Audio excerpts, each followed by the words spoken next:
manake umepelekea wananchi wengi sasa wamenufaika na zabuni hizi za serikali. Na ukiangalia kwenye takwimu, uzuri mfumo wa NeST unatoa takwimu.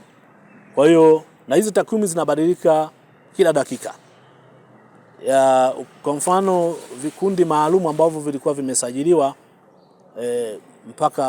mpaka sasa tuna vikundi zaidi ya 3,000 vya wanawake, vijana, wazee na watu wenye ulemavu. Tayari wameshapata tuzo zenye thamani ya zaidi ya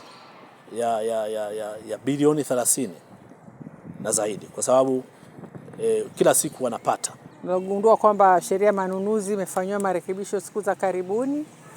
Kwa hiyo tukaona wadau wengi hawana uelewa mzuri. Tunaangalia pia matumizi ya mfumo wa manunuzi ambao ni NeST ambao unawapa challenge.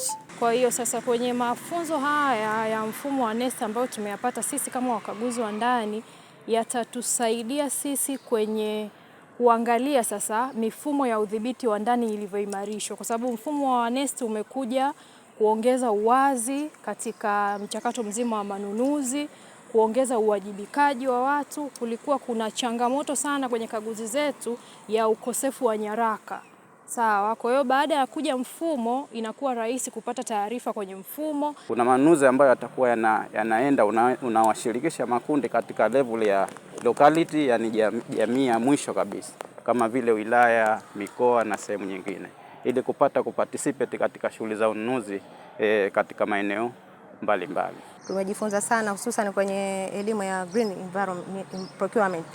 Green procurement imetusaidia kwa sababu hata katika nchi yetu Tanzania, nadhani Rais wa Tanzania anatusaidia sana, anasisitiza sana mfumo wa green procurement. Tunatumia sana gesi sasa hivi, anasisitiza tutumie gesi.